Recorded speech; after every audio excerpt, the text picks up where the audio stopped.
Good Wednesday morning to you. Thanks for joining us on KARE 11 News Now. I'm Michelle Beck. Just in this morning, Minneapolis teachers will vote to go on strike. The voting will start tomorrow and last through the 27th. This comes after the Minneapolis Federation of Teachers and the district failed to reach an agreement on a new contract, even after months of back and forth and a final hours-long push overnight to get that deal done. The teachers union says families within MPS have called on the district to invest in smaller class sizes and better student support. The district says its last offer met a lot of the union's priorities.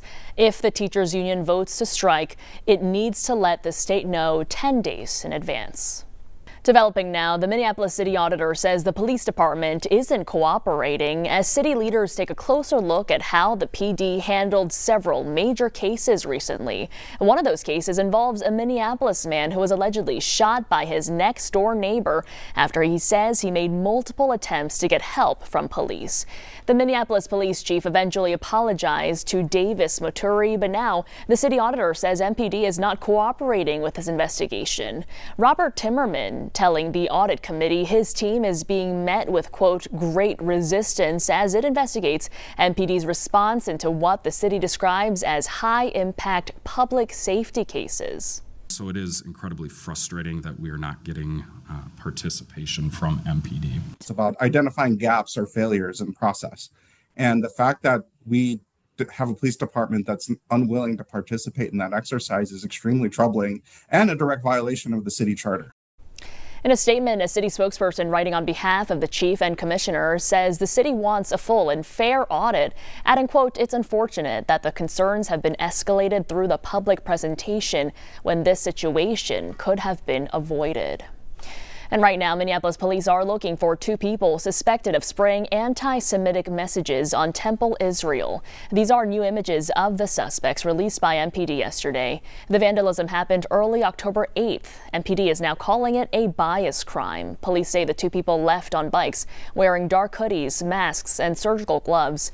MPD is also asking anyone with security cameras nearby to check them between 2 and 3 a.m. on the 8th. Also in Minneapolis, the community is coming out to support an ice cream shop that was firebombed twice in less than 24 hours. Old and new customers, including Mayor Frey, packed into Fletcher's Ice Cream and Cafe yesterday. Police say a man threw a lit Molotov cocktail at the shop Sunday night. The owner, Jason Fletcher, says it broke through the window and set some chairs on fire. The next day, police say the same man came back and threw another Molotov cocktail, but the wick fell out.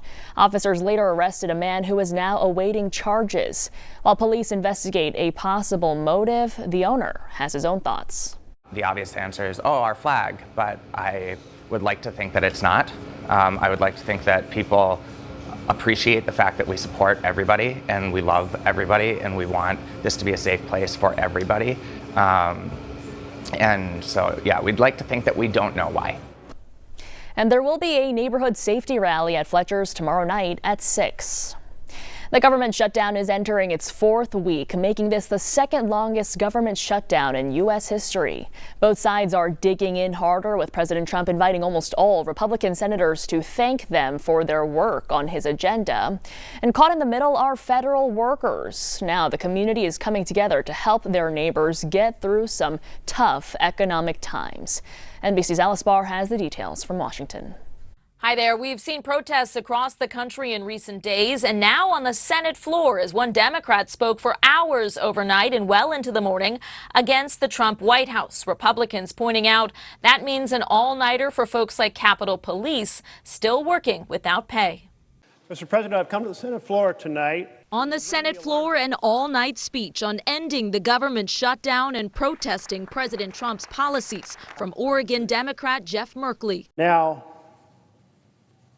it is our United States Constitution and our freedoms that are under attack by the President of the United States. That as top congressional Democrats are demanding a meeting with the president to negotiate an end to the shutdown that addresses a looming spike in health care premiums for millions of Americans. The president should meet with us. It's not me, him, or anything political. It's that the people are in crisis. I will only meet if they let the country open. They have to let the country open. President Trump met Tuesday with Senate Republicans united in their stance that only Democrats can end the shutdown by signing on to a short-term funding bill that's now failed 11 times. We are going to keep voting to open up the government, and eventually the Democrats, hopefully sooner or later, are going to come around. Lawmakers acknowledging even informal bipartisan talks have stopped. Because there can't be another conversation that continues until we open the government. Amid the stalemate, real pain for American families. With federal workers missing paychecks, demand is surging at food banks across the country.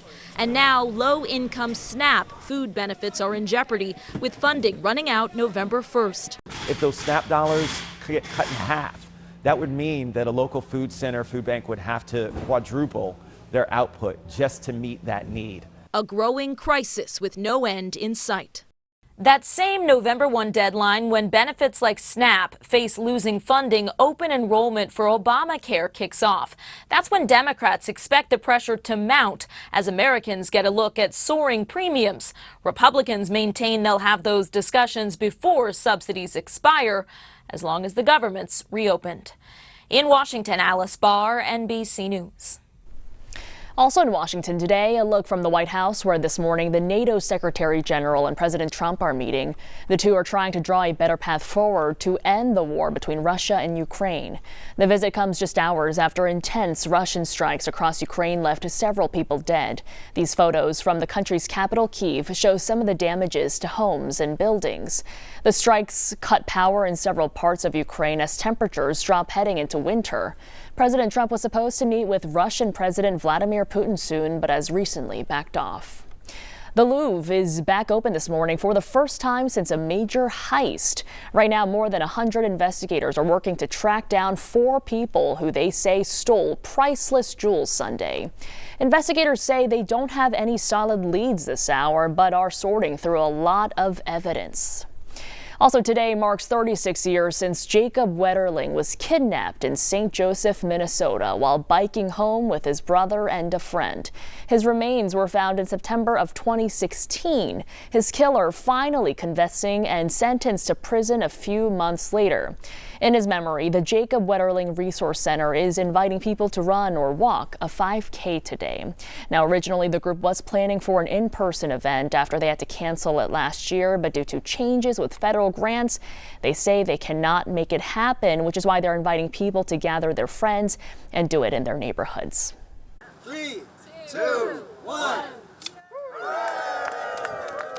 After months of road work, Grand Avenue is now officially back open this morning. The city says the project improved aging infrastructure under the street. Crews also revamping the intersections to improve pedestrian safety. Business owners on Grand say they took a hit this summer as road construction made it harder for people to get to them. But owners we talked to say they are happy to see those improvements. Anytime there's a big project like this, people tend to avoid the area. Parking is hard, getting around is hard. So we're just happy to have the vibrancy of being in the city back in front of our doorstep. The project is the first to get most of its funding from a 1% sales tax increase in St. Paul. Now be careful where you park this morning. Right now, Minneapolis Public Works crews are cleaning more than 1,000 miles of streets as street sweeping gets underway.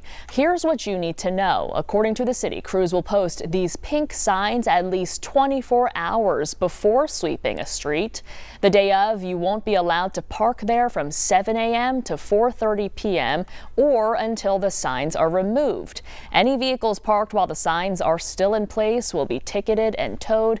You can find an interactive street cleaning map on the city website. In St. Paul, fall street sweeping began last week. City officials say it's expected to take about 6 weeks to clean more than 800 miles of residential streets and alleys. No parking signs will be posted 24 to 48 hours in advance. Officials are asking residents not to put their garbage and recycling carts in these streets when these signs are up. Stick with us. More news and weather are coming up after the break.